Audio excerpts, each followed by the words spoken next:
All right, everyone. Thank you so much to everyone for joining us for this amazing panel that we have together for Native American Heritage Month. We have five incredible guests joining us today from all over the world. Actually, Lauren's in France.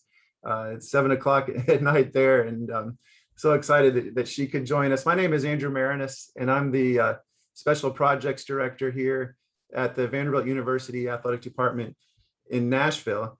We have over 100 people registered to watch today, including students from universities all over the country, as well as folks here in Nashville. So I want to say thank you to Lauren, Schad, Brent, Cahwee, Rosalie Fish, Rhonda LeValdo, and Natalie Welch for being with us today. I know we're going to learn so much, but before we get started, I wanted to read the land acknowledgement statement that has been put together by Vanderbilt students Tammy Livermont and McKaylee Steen, who are members of the Oglala, Lakota, and Cherokee nations, respectively. And it says, we collectively acknowledge that Vanderbilt University occupies the ancestral hunting and traditional lands of the Cherokee, Shawnee, Choctaw, Chickasaw, and Creek peoples. Today, these people have nation boundaries in Oklahoma, North Carolina, and Mississippi after the Indian Removal Act of 1830 led to the forced removal of Southern tribes west of the Mississippi River. In particular, the university resides on land ceded on November 8th, 1795 in the Treaty of Hopewell. We recognize, support, and advocate for the indigenous individuals and communities who live here now, and for those forcibly removed from their homelands. By offering this land acknowledgement, we affirm indigenous sovereignty and will work to hold Vanderbilt University more accountable to the needs of American Indian and indigenous peoples. So let me introduce our speakers. First, Brent Cahwee, Pawnee and Yuchi, co-founder of Indiansports.com, the #1 online source for news and features on Native American sports and athletes. Brent, thank you for being with us. Glad to be here. Then we have Rosalie Fish, Cowlitz, a student athlete at the University of Washington, where she is a member of the track and cross country teams, and an activist on the issue of missing and murdered Indigenous women and girls. Rosalie, so thankful to have you with us today. Thank you. I loved reading Miran Fader's article on you for The Ringer. It was a tremendous story. Rhonda LeValdo, Como Pueblo professor at Haskell Indians Nation University in Lawrence, Kansas, and the founder of Not in Our Honor, which advocates against the use of Native American sports mascots and imagery. Rhonda, thank you for being with us. Thank you. And we have Lauren Schad, Ungpapa Minikaju and Uanumpa, a professional volleyball player in France, Nike N7 ambassador, and also an advocate on the issue of missing and murdered Indigenous women through the Red Ribbon Skirt Society. Lauren, thank you for being with us. Thank you. It's my pleasure. And then finally, last but not least, Natalie Welch. Are you wearing a University of Tennessee shirt on a Vanderbilt Zoom, Natalie? You know, I had to. I couldn't resist. Oh my God. I had to do it. I couldn't resist. Okay, Two-time grad. Yeah, disconnecting your microphone now. Cherokee, professor at Linfield University in Oregon, as well as a fantastic documentarian and podcaster. Again, thank you to each of you for being with us. And just wanted to encourage the audience, if you have questions, to please enter those in the Q&A, and we'll get to those as well. Rhonda, I wanted to start with you today, especially with your work with Not in Our Honor. I saw that the Cleveland Major League Baseball team has sort of officially switched over to their new name of the Guardians today, and they're selling Guardians items in their store. And I wondered if you could give the audience a sense of the history of activism that has gone into achieving changes like this, which we also saw with the Washington football team. I know the work that you're doing in Kansas City, people have been talking about this with the baseball playoffs in Atlanta, but we're starting to see some progress here. Could you give us a sense of the activism, who's been involved in the hard work that has taken place in Indigenous communities to accomplish these types of changes? Yeah, sure. So a lot of people think that it's just a recent movement, which is totally false narrative that's going around. I know here in Kansas City area, like people are like, oh, you guys are just complaining about this now. It's like, no, we've started this in 2005. And beyond that, it was done by previous people who had been here before. But the work of Suzanne Schoen Harjo in DC, working against Washington, she was the first, plaintiff in a lawsuit against Washington to change their name. And then it was continued on with Amanda Blackhorse, who is a former classmate of mine as well, and helped us out here. And then Charlene Teeters at University of Illinois, Fighting Illini, she started out there as well. So we have tons of people who have been doing the work prior, way beyond what people think. It's just the fact that it's getting out there now, I think, because of the Black Lives Matter movement, and as well as we have social media where anyone can, put this information out and share it all around the world. We have a group in Europe that is trying to, do the same thing with a rugby club called the Exeter Chiefs. And so, we have people that are chiming in on this movement, and hopefully we see some of that reach us here in Kansas City. We're out there every single home game, standing out there, taking, curse words and people being upset with us because of what we're doing. I know in Chicago it's the same way with the Blackhawks. Even though Florida State has the blessing of the Seminole tribe there, the Seminole Oklahoma don't appreciate it. So just because you get the buy-in from one group doesn't mean everybody enjoys it. And the same thing happened with Atlanta. We saw Eastern Cherokee were saying, oh, it's okay. There's bigger issues. And the one thing that really upset me about that is like, no, all these issues are tied together. This is all a historical situation that led you to believe that. You don't have to deal with the issues that come with being called a chief or having to hear that tomahawk chop done in your face every single day. I can't even explain to you guys, walking into a store, driving down the street, you hear this all the time. It's in your face. And, that person who was saying that, I was kind of like, you don't have to deal with this all the time. You're only dealing with it for what, 5 games, 6 games. Mm-hmm. So, I'm glad it's getting the attention. I'm hoping, again, that we see movement, and I appreciate any support anybody else can help us out with.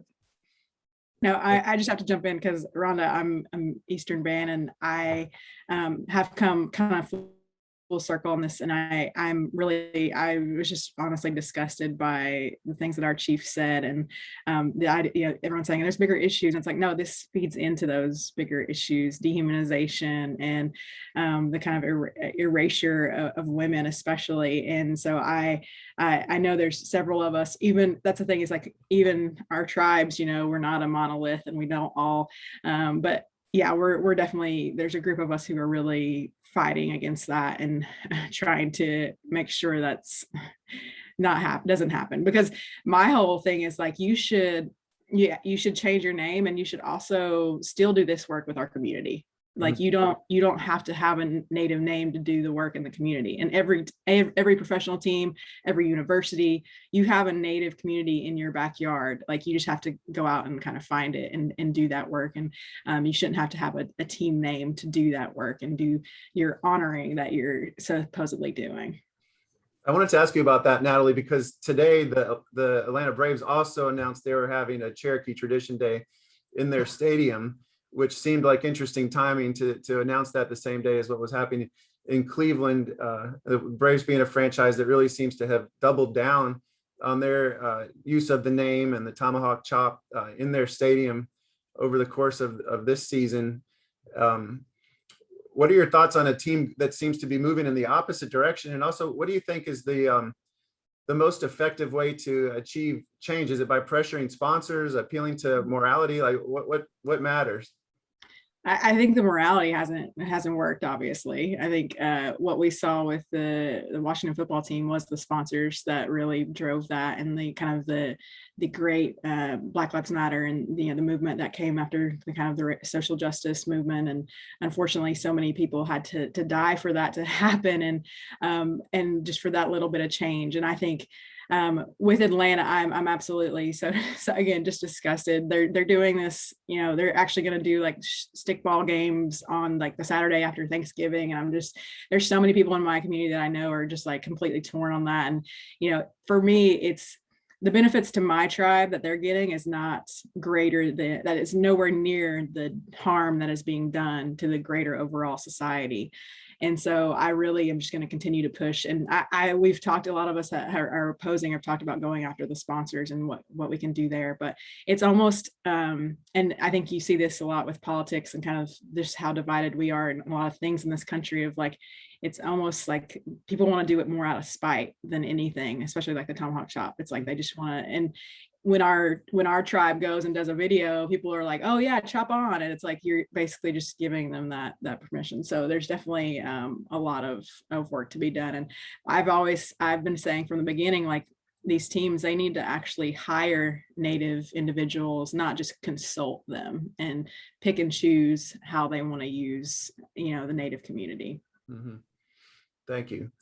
Rosalie, thanks for joining us from the West Coast. I know it's early for you out there. I wanted to ask you about your activism, you know, on behalf of missing and murdered Indigenous women. I know that's a very personal issue for you, even in your family. And we have some people joining us today that are very familiar with that issue, but others that aren't, you know, and I wondered if you could provide a bit of a background, you know, the problem, the extent of it, and then also why you decided to take this on as an issue that you really have invested so much time and effort in. Yeah, I'll try to keep it like brief and accurate. Okay. So the missing and murdered Indigenous women is a crisis that encapsulates the generational violence in which Native women have been not necessarily vulnerable, but targeted as victims of violence, whether it be as victims of sexual assault, victims of sex trafficking and human trafficking, or stalking, and also like victims of murder. And this is often due to the intersectional experience that Native women have as from both racism and sexism. It also applies to not only Native women and girls, it also applies to Native Two-Spirit people, as well as men and boys have also been impacted. But the main reason why it's called Missing and Murdered Indigenous Women is because specifically with women, the murder rate can fly up to 10 times the national average for Indigenous women and girls. The next thing I'd say is like one really big like misconception is that it's the Native men like committing this violence, which is not the case. Over 70% of the assaults done on Native women are done by non-Native perpetrators, which means that non-Native people are coming onto the reservation and are targeting us as Native women and girls. And that's due to like a really big lack of jurisdiction and like legislation that protects Native women. Due to like the jurisdiction, it makes it so that if a non-Native person attacks or assaults, commits a crime against a Native person on the reservation, it's really hard for the tribe to persecute that non-Native offender because that person isn't Native, and the federal government has to get involved, and very rarely do they actually get involved. And so this is a lot of lack of action taken by police and taken by federal agents as well. What got me involved in this is I was always really passionate about missing and murdered Indigenous women. I know many in my community whose disappearances and whose murders heavily impacted myself and impacted the way that I view the world, really. I viewed the world as dangerous, as unforgiving, as cruel.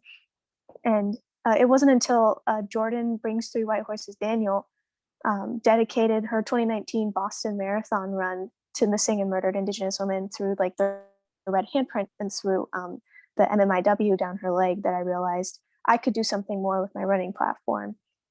Since I was a little bit more of a prominent running figure in the Washington state, I decided that I wanted to do something with that image and I wanted to do something with that platform. And that's how I started to get involved. Oh, that's fantastic. And Lauren, I know that when I mentioned that Rosalie was going to be on this Zoom too, you said that she was sort of an inspiration for you as well. And this is an issue that matters quite a bit to you. particularly your work with the Red Ribbon Skirt Society. I was wondering if you could talk to us again about how this issue has impacted you while you're focused on it and the work that that organization specifically is doing.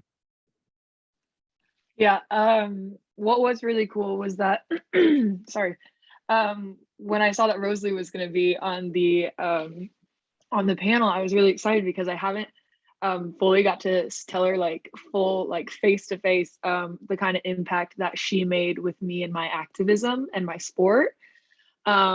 Because when I was home, it kind of started with me always wondering what I could do more of.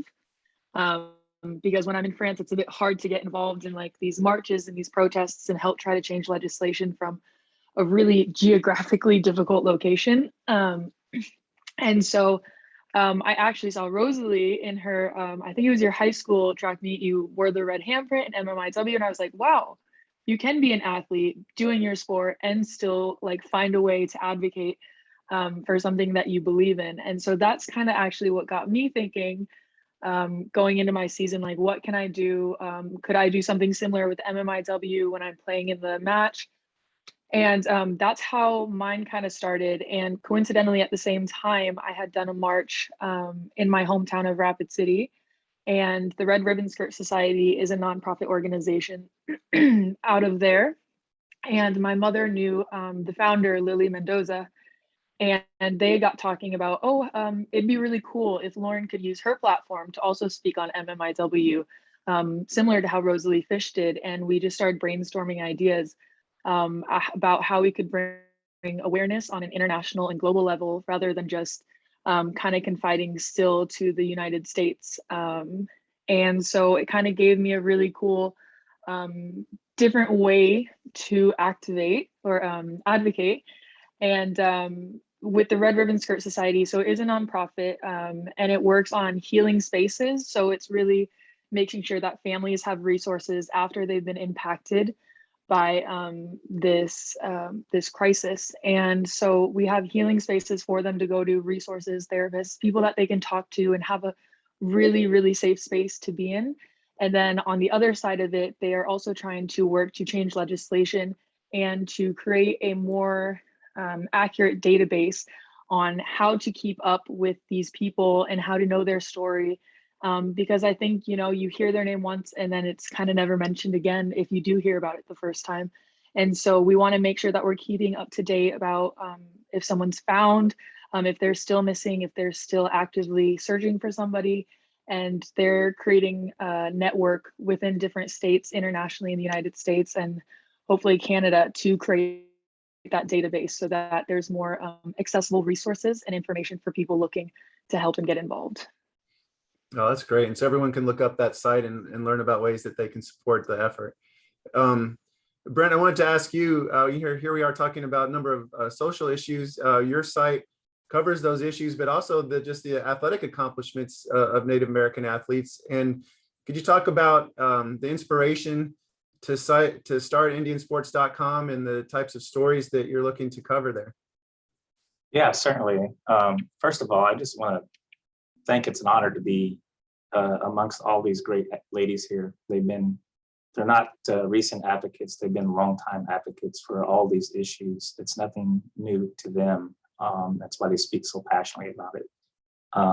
But yeah, the Indian Sports Web, and I do want to make a couple comments to some of the topics we have discussed. You know, certainly there have been some small victories with the team names at universities or professional teams. But there's still a lot of work that needs to be done, and you know, Rhonda's organizations that she works with are working to make those happen. But also, you know, it's, you know, if the name is changed, the thing we got to consider is, you know, that's not the victory. That's only half the victory. Now we need representation in those teams. We need representations in the NFL offices, the NBA offices. This is where the change is going to come from, the NCAA offices. You know, these are where the real policymakers happen, and this is where the policies are going to be changed. So in 50 years, we don't have the same discussion of why one team changed the name. You know, we can't have history repeat itself. And so getting representation in the highest levels of these organizations is going to where the other half of the battle we need to advocate for as well. But yes, started Indian sports many years ago, 20 years ago, to highlight the athletic achievements of the Native American athletes that were playing in college and professional sports. It just wasn't something that was commonly covered in tribal newspapers or local town newspapers. And so we, we're doing our own research for college, actually, to do a report on Native American athletes. And all we could find was Billy Mills and, Jim Thorpe, which are great athletes and great people to talk about. But the idea was to find, athletes who are playing today, current athletes at the college and professional level. And there was just nothing out there, completely nothing out there. So we kind of had to invent the ideal of Indian sports as a way to find the Native American athletes, cover the Native American athletes, and advocate for them as well. So that's kind of the basis of why we started the website, and it's just kind of grown into a major sports website that we have a lot of followers, and I certainly have been fortunate to cover Lauren's career when she played college, and currently covering Rosalie during her journey as well, from JUCO to the University of Washington. There was a story that came out by the Missouri Valley Conference on Grace White, who's from the Red Lake Nation. She plays Division I basketball for Valparaiso, and they let her write a story. And she basically, kind of paraphrased, basically saying, when she was watching the Schimmel sisters, who made it to the Final Four years back with Louisville, it was impactful for her to see not them, but to see the potential of her. She could be on that level. And so representation matters, and coverage matters too, because that's kind of the goal of the website. There's probably a girl in middle school that's following Rosalie's career now and say, I can do that. I can be that person, and I can also be a community leader at the same time. That's fantastic. I enjoy reading your site and follow you on Twitter, and great stories that, like you said, you wouldn't really see anywhere else. So I would encourage everybody to follow along. Natalie, I know you're a storyteller as well. If people visit your website, they'll see some clips from a couple of documentaries that you've worked on. And I wondered if you could tell the audience about those documentaries and the messages, that you're trying to convey behind them.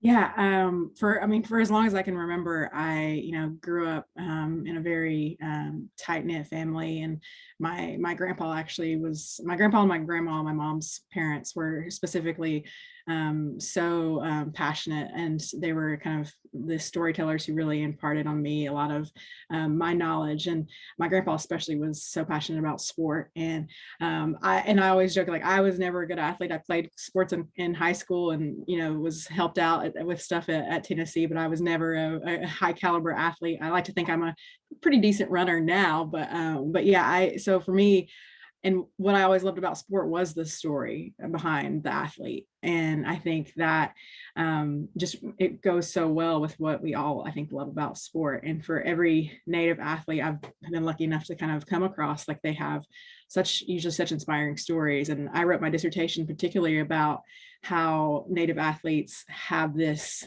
just desire to give back to their community. It's an inherent desire. It's much more than just like starting a nonprofit, or it's just something that they do. And they usually are doing it alongside when they're doing their work and their studies and their careers, their athletic careers. And so I actually pushed to do a documentary as part of my dissertation, and then ended up doing some work on stickball as well, a traditional game that I was actually kind of pushed by my advisor at Tennessee to do that. And I'm thankful for that, because I probably wouldn't have done it otherwise. I was really, when I went back to do my PhD, I was really kind of disheartened by the fact that all the kind of quote unquote research was on mascots, and it was usually written by white scholars. And I was like, where is the actual like coverage of Native athletes, modern Native athletes. And so that's what I kind of tried to fill that gap. And so I've been able to do that, I think, really thankfully, just because I've been having a great network and great resources, and obviously great athletes, and people like Brent has been a great mentor. And I'm just such a fangirl of all Rhonda, Lauren, and Rosalie. So it's just kind of like a really great moment to be here with them. And just really showing people that we're not only we still here, but we're thriving, and we're doing really great work. And I think sport is just often such a vehicle for bigger and kind of better things. Rosalie, I want to ask you about that, about the role of sport. In reading about your story, it's obvious that sport obviously plays a large role in, your identity, and as a release, and from a positive mental health standpoint in many ways. But you've also experienced, incredible racism and hatred, discrimination in the sporting venues that you've participated in.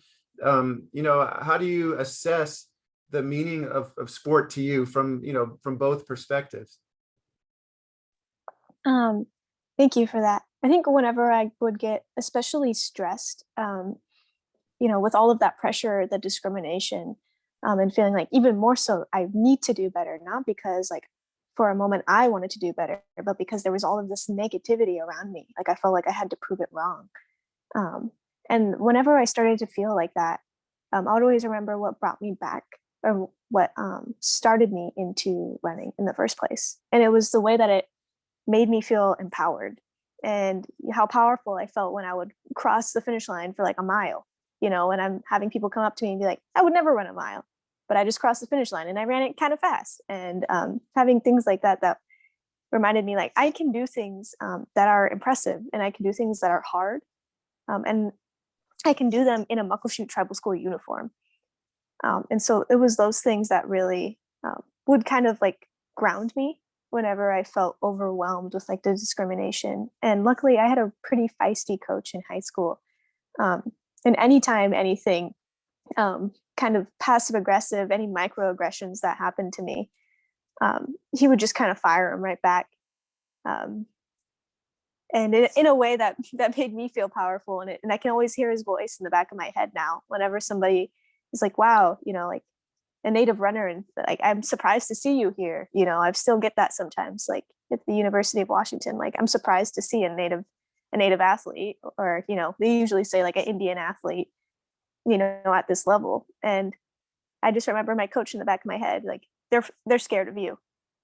They're afraid of you. They're afraid to see what you can do. And that's what kind of brings me back into it. Like, instead of seeing it in like a negative light, seeing it as in like, no, you're scared of me is what it really is. That's awesome. I want to encourage everyone who's watching, if you have questions for these panelists, to enter them in the Q&A, and I'll work those into the conversation. Lauren, I wanted to ask you about the role that sports, and volleyball in particular, played in your life as a kid, and your sense of identity. And then building on that, I know you're an ambassador for the Nike N7 program, which is focused on youth sports in Indigenous communities. And can you share, what you're up to with N7 and what you're trying to accomplish with that work? Yeah, so it's interesting because for volleyball, for me, actually wasn't my main sport growing up. I really was just involved in sport because I liked the community aspect of it. I really liked that as a team, you got to work together with people and you made new friends, and it was just like a social thing for me. And then I joined volleyball because my basketball coach told me, like, you're kind of tall, you're kind of athletic, like go for it. And that just kind of ended up clicking with me and sticking with me. And that's when I ended up going to college for it and eventually getting recruited professionally. And I think, as like Natalie said, like as Indigenous athletes, it's just kind of instilled in who we are and how we were raised to kind of give back to our communities, because you're getting so much from your community that you just want to like give back as much as you can. So my sister was working on the Rosebud Reservation at the Boys and Girls Club, and she told me like it'd be really cool if you could do like a camp for like the reservations and the kids. Because volleyball is not a dominant sport on Indigenous communities. It's usually more running or basketball. And so we thought that'd be something cool to just kind of start up. And it kind of was a family affair. We all started it and it was really, really fun. And that kind of went on for a couple of years where we would be able to go to different reservations and work with all these different kids. And it was always really, I feel like, impactful for them and impactful for me. And then by, I think it was my first year signing pro, because I've been in France for 5 years now, signing pro, Sam McCracken, the founder of Nike N7, reached out to me and was like, "Oh, you're an elite athlete. We really are so respectful for what you do, and we want to support you as much as we can." So I had an influencership with them for 1 year, and then once I came home after my first season, they're like, "Are you still gonna play?" And I was like, "I think so. I think I'm gonna keep playing." And they asked me to be a part of their ambassador program, and what really aligned with me and I think Sam's vision for N7 about giving back to youth and creating these equal opportunities within our communities was that that was the same thing that I was trying to achieve with these camps, and giving these kids an outlet and a way to find passion through sport, because it created a lot of really amazing opportunities for me. And so those just aligned with everything that Nike N7 and I were working towards. And the latest news was this past summer, we had the new line come out, which was really successful. And we had so much support from them. And the biggest thing that I think I've gotten from N7 is not only the community aspect, but being able to have a bigger platform to speak to different areas and different communities. And that's kind of what we're doing now. Now with COVID, it's been a bit difficult to run the camps, but now that things are coming back, I think in the upcoming season, usually in the summer, because I'm off season then, we'll be able to get those camps back going. We were able to go to Canada at one point, Alaska, North Dakota, South Dakota. So hopefully in the near future, we're able to expand that further. And get a lot more participation in where we can get college coaches and college scouts looking at these athletes, to give them those opportunities and those rights to show themselves and what they're capable of. Rhonda, I want to come to you with a question, but we have one first from the audience that relates to Lauren and Rosalie. So I want to ask this here. It's from Amari Dryden. It says, Rosalie, as a current student athlete, Lauren as a former student athlete, how do or did your colleges support you as a Native person and specifically as a Native student athlete? And, I'll extend that question to say, what can university athletic departments do? What would your recommendations be, ways that they could better support Indigenous student athletes that they may have on their campus? Lauren, why don't you go first? Okay, yeah, you always never know who answers it. I would say for me, it was a bit harder. I don't feel like I could have gotten as much support as I did when I was going through my collegiate career. I think I kind of actually felt a lot of microaggressions sometimes. And I think it was not necessarily from a bad place, but it's just because there wasn't a lot of resources for them to know or be educated on the matter, except for me who's speaking about it. I know at the University of San Diego, where I graduated from, the Indigenous undergrad percentage was less than 1%. I think there was 6 of us or 7 of us in my graduating class that were Indigenous, and that was it. And so in the athletic part of it, it was just me. And so I didn't feel like I really had that support around me, which was really tough. But the good thing was that I had the support of the community around me, because we were in California. So there was a lot of reservations and a lot of tribes there also inviting me and saying, "Oh, we love seeing an Indigenous athlete being represented on this scale." And so for me, I would say the best thing that you can do for yourself is kind of find your communities and be able to, don't be afraid to reach out to them. Mm-hmm. And also getting involved in your on campus. There's a lot of, I think on almost most campuses, especially now, there's a lot of Indigenous Native American groups that are created by Indigenous students that you can get involved in. And I think I got involved in it towards the end of my senior year, so I was a bit late because I didn't realize it was even on campus. So just seeking out those resources and support around you, and I think that'll really help you along your way. But I think it's a bit, the tone has changed a bit since I was in university and now. Okay. Yeah, Rosalie, catch us up on what the environment is like for you at the University of Washington, and any recommendations you would have for those of us at other schools. Yeah, I would say that my experience at the University of Washington is quite unique. When I was recruited there, I was actually pretty upfront about how being Indigenous like doesn't is not separated from the fact that I'm an athlete. And one of the things the conversations I had with my coach is I told her, one, if you're going to be my coach, you should probably know I'm a lot of work. I do work for missing and murdered Indigenous women. I run with paint. People don't like it.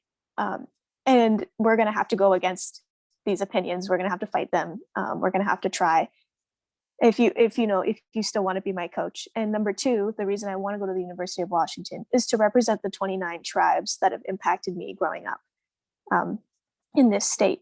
And so those are two things that I brought to the table when I was recruited there. And my coach accepted me in all of my conditions and all of my values. And so it was something that was like kind of right from the bat before I even signed. I said, like, you need to acknowledge me as an Indigenous athlete. And it's the main reason why I'm picking this school. The University of Washington also has like an Indigenous walking tour because of like just the amount of tribes in Washington. And that along with like Indigenous studies, they have the First Nations Club. And I was even like featured with Silent Rain and another Indigenous athlete at the University of Washington for like this little video that they're going to put out for Native American Heritage Day. And so I think things are changing, but it is on the, I think Native people have been doing what we've always been doing, but it's up to the non-Native like officers, the non-Native staff to really prioritize our voices. And I've been seeing that happening in some colleges, but not in all of them. But luckily at the University of Washington, they've been making an effort to really elevate and acknowledge Native student athletes. Thank you. Rhonda, so we've talked about the sort of the state of Native American athletes in the present day university system. I want to ask you, being at Haskell Indian Nations University, and to look back in history and the ways that sports were used, whether it was there or Carlisle, a famous school in Pennsylvania, or Fort Shaw with their women's basketball team in the early 1900s, the role of sports at these Indian residential schools and how athletics were used, essentially as propaganda and to show that there was assimilation happening at these schools. Can you educate us on that issue? Yeah, definitely. And I would say too, as a journalist, that I work as a journalist, I've done stories about how to increase Native populations at universities. And one of the best ways is to have that advising center, so you have your students feel comfortable. But I think tribal colleges are totally undersold here because we are a great place. They're all Native Americans and you're going to fit right in. Right. Put a plug in for Haskell. We're open enrollment and people can apply here. And you can see me and Brent on campus. But yeah, I think that it was weird because I've always had that question about how we had these great football teams back in the day in the 20s at Haskell, when you had boarding schools who were taking small children away from their families and, babies even. We have a cemetery, which is very tragic, how many schools have a cemetery on their campus. And, but we had these football teams with like grown men playing on them. I never understood like how our enrollment was, because it wasn't like a kindergarten K through 12 system. It was kind of a mishmash of stuff. And so, but, they were, we had basketball teams, we had football teams that were playing universities and obviously were very good and beating these teams. and used as a way to say, hey, these schools are great. They're helping to assimilate Native Americans into society and educate them, becoming good Americans. And unfortunately, they didn't see the bad side of it too, that, a lot of our kids were dying here, and a lot of them were missing their families and running away and never to be heard from, because of the recent highlights of boarding schools with Deb Holland. We're going to be finding more people that have gone missing and were never heard from again. And unfortunately, that's at Haskell as well. We've always had these stories of kids who ran away from here and nobody knew what happened to them. Well, there's a wetlands area to the south of our campus, and a lot of them say that they ran through that area to get away and may have drowned. So, it's tragic in that way, in that regard, that we saw Carlisle and Haskell, these schools that had, yes, we have great Native athletes, but used as a tool to do this, which was unfortunate, and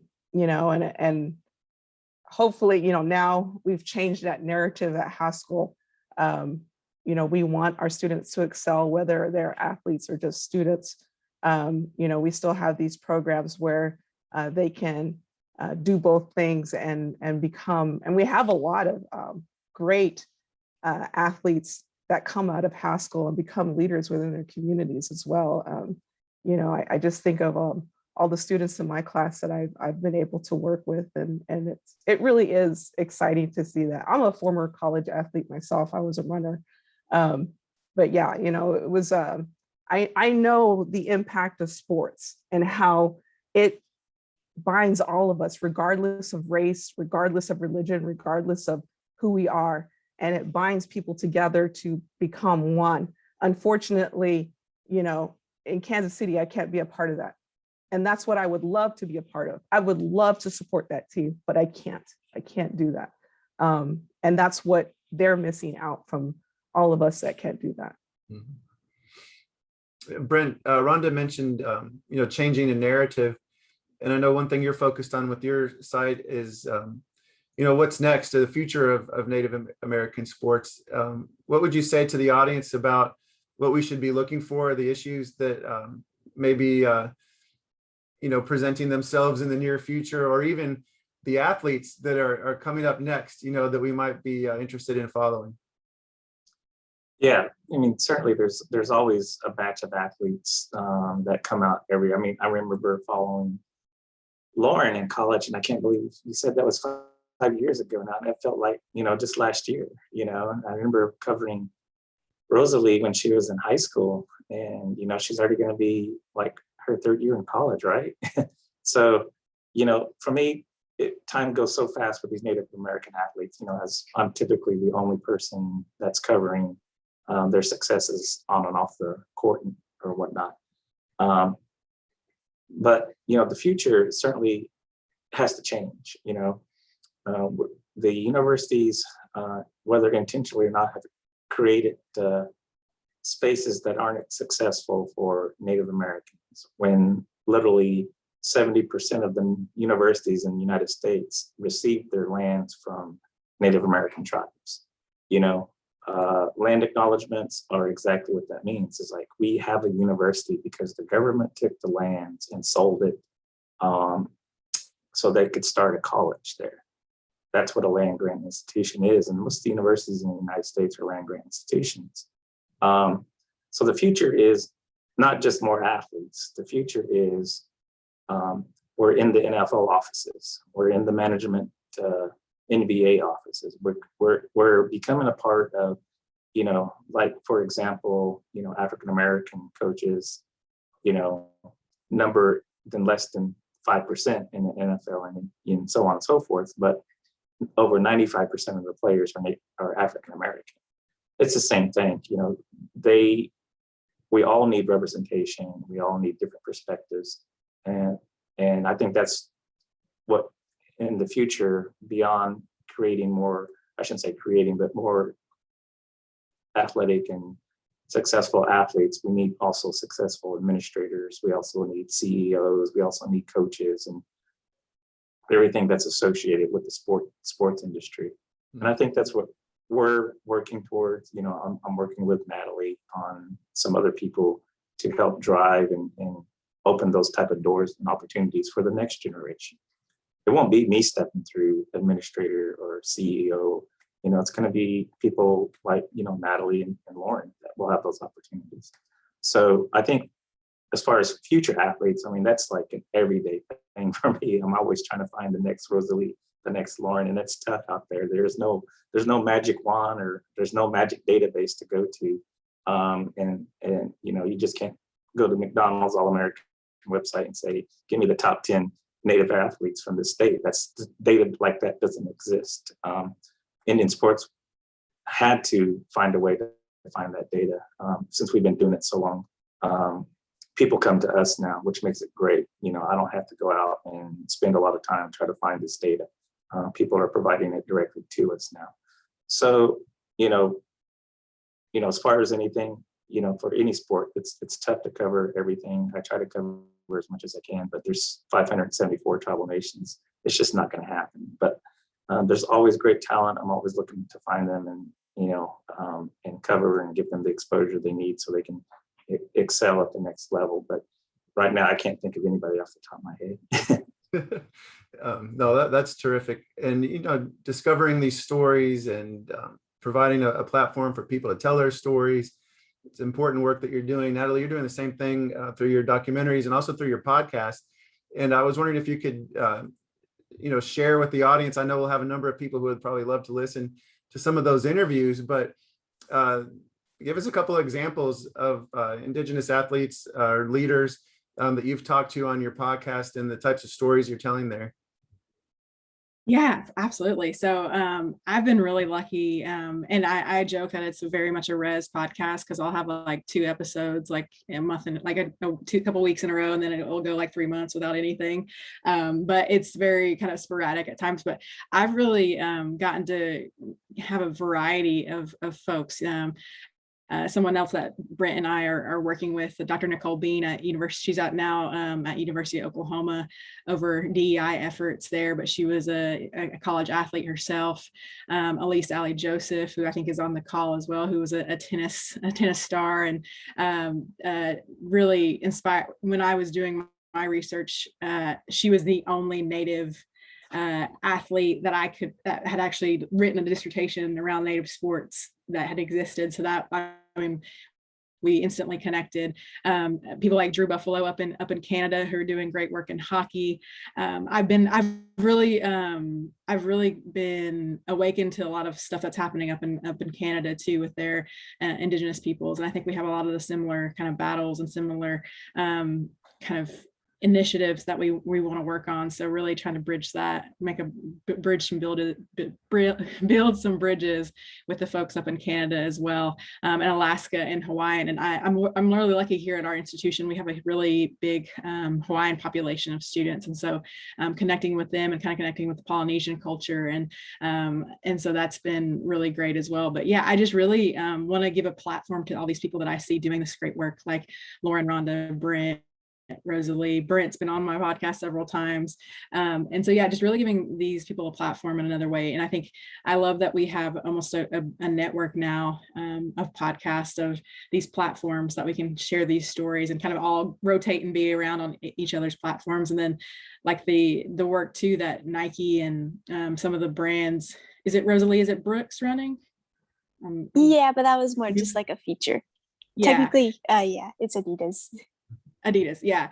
But just these bigger brands too, and getting them, like Brent said, I think the more we can kind of infiltrate these bigger systems and spread the word, and then also keep our authentic voice through our own kind of podcast and our own production, it's kind of just trying to go walk in both worlds and really get the word out. So yeah, I've been really lucky to have, and I just love talking to people and hearing their stories. And so it really is an easy thing. It's not a highly edited podcast. It's really just listening in on a conversation. And so I really appreciate the time to talk about that. I've got 2 more questions for any or all of you. First one being, we've talked a lot about platforms and using your voice.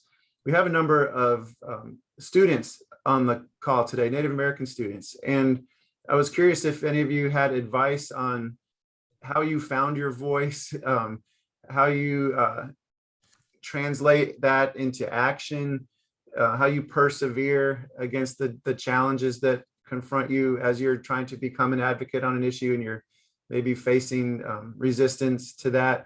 What have you learned along the way that would be helpful for the young people on the Zoom to learn from your experience? Rosalie, would you like to start? Yeah, and I think one thing is once leaders and activists start to get a spotlight, it's after a long while of practice and work that's already been put into it. So you can look back at my interviews in 2019, and I stutter quite a bit more, and I'm fairly awkward and clearly unprepared, right? And through time, I've been able to like develop my voice a little bit more, and I've been able to build a little bit more confidence. And I think the one thing, whenever I start to doubt my voice or start to wonder if I'm, saying or doing the right things, I always come back to, well, why am I speaking? Who am I speaking for? What communities am I thinking of when I'm doing work? And that's the kind of stuff that really helps me stay connected to my voice and stay connected to like the kind of leader and the speaker that I want to be. That's great. Rhonda, you're working with young people every day. What sort of advice do you share with them on how they use their voice and advocate for issues that matter to them? So like, my classes are multimedia, so they're forced to be on camera. So I kind of like, you're gonna have to get used to this if this is what you want to do. And I know like for them, a lot of them are so shy. Some of our students are so shy when they get here and they leave having these big things that are doing in the future. And it's amazing to see that. I think it's just, talking to them and being positive and, just kind of making sure that they know that, what they're doing is important. And I always tell my students that, you're going to be representing your Native people. So you need to make sure that you can go out and speak about certain things. And whether it's just about your tribe or even about Haskell, you can educate so many people on Native stuff. And that's one of the things I always talk about is like, we need more people to go out and speak for us because I can't keep doing this myself. It's like, we need more people. And we kind of get tired of that. I know people get tired of me, seeing me doing all these interviews. I was like, I want somebody else to do it. So yeah, that's probably one of the best things is encouraging our young people. Lauren, Brent, Natalie, you want to weigh in on this topic? Yeah, I think just encouraging the young people to find their voice in whatever the way that is. That may be a podcast, but it may be just a blog, or it may be even a kind of an anonymous Twitter account. It doesn't have to necessarily be putting yourself out there in front of the world, but it definitely takes a lot of time. And I tell students all the time, just like and young people all the time, just get reps. Like for me, it's all about just like getting reps. And like Rosalie said, it's you're not going to be perfect on your first try, and probably not even on your 100th try, but just keep getting reps. And I think we're all human, and kind of our imperfections really make us who we are. And I agree with Rhonda. I'm like, I love being, I will never say no to an opportunity, but I also am super excited to get other people out there and put them out in the spotlight. I have with my production background, I much prefer to be behind the camera than in front of it. But I think just showing the youth that they can do those things too. They don't have to be in front of the camera. They can be behind it, and they can craft a story from behind the camera and be involved in that way. I'll just add something in because it's kind of just agreeing with Rosalie. I was the exact same way. I still get super nervous to speak in front of people and just to kind of find my voice and what I want to say. But I think it's like, while you go through the process of starting activism and finding your own voice, it's really important to be kind to yourself and not compare yourself to other people and how they do their activism, because it's not linear. And I think it's really good to accept that one person's activism, much as Natalie and Rosalie and Rhonda said, may not look like what yours looks like. You don't have to be in front of the camera. You can go behind, you could be anonymous, whatever it looks like for you. It's kind of finding your niche and aligning that with what you believe in and what you stand for. And then just finding your way as you go, just as you would do with anything else. You take time and you learn and you grow. And then eventually it kind of like molds into something that's very specific to you. We have another question from the audience here that I want to work in. It says from Coral Bradley, what motivating things do you have to say to the Native students who have struggles with tribal enrollment and are denied opportunities for a better education, cultural events, and leadership opportunities in both sports and life due to Western mentality and colonization? Any of you have thoughts on that issue? I'll open up to anyone that would like to answer. I would just say, you know, find your people, find your advocates, because they are absolutely out there. You're not in this alone. You may feel like that a lot of times, especially if you do leave your community, home community, and but you absolutely have people out there, and it just takes time. It takes it's kind of like chipping away slowly but surely. And so just in finding those people who you can really trust and have your back, and just adding on to what like Lauren and Rosalie said, and you will face trolls and haters, and there's always going to be that. Just kind of like the advice I always give, just don't read the comments sometimes. Like, just don't read the comments or mentions, and there's always going to be people who just, it's so easy to hide behind a keyboard and try to take people down. But remember the people that are in your kind of real 3D life that can lift you up, and rely on them. I would just add that, you know, you can always learn about your tribal history, even if you're not enrolled. And enrollment is a colonizer thing. It's, you know, that wasn't thought of by us. And so I think of our students who come to Haskell and they know nothing of who their tribes are, their culture, their, you know, anything. And they learn about it gradually and go on to teach others. And so, you know, you can always learn that. You don't have to have a tribal ID to prove that. And so, you know, just find those people within your group to talk to you about stuff and learn about it. Yeah, and I would even maybe go on to say, like, to understand, like, the thing that the Native student, like you as a Native student, what do you want to go to school for? Like, what's the thing that's driving you to go through, and the thing that's like, that's close to your heart, that like really sets you to keep going even through those kind of those forms of like oppression, and maybe even feeling like comfortable to start conversations about blood quantum. You know, where did blood quantum come from? What is it really doing for, or what is it doing against our people? And being open to those conversations. I appreciate you all also filling in the chat as you're giving answers too. We had a question from someone asking about, you know, resources they could find online to learn more about the issues we've talked about. And Natalie, you've been providing some great ones, Rosalie as well. So everyone on the Zoom, check that out in the chat. One last question. For those of us like me who are not Native American, but would, you know, we hear the word allyship a lot these days.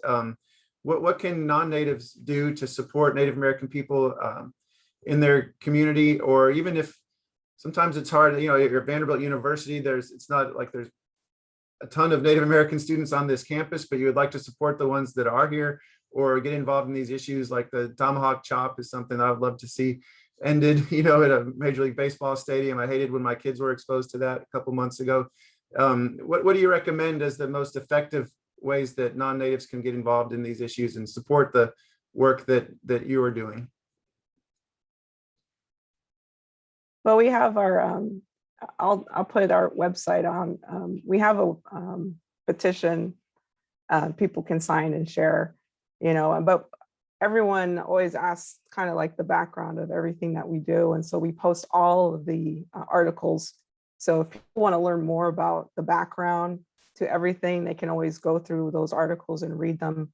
And we share that online, and then we always share what we're doing and help us, you know, like stand with us, you know, that's fine with us. We invite everybody, you know, that's part of who we are. I appreciate all our allies, and even if they're far away, you know, sharing our message as well. You know, that's the best you can do, and try and educate others.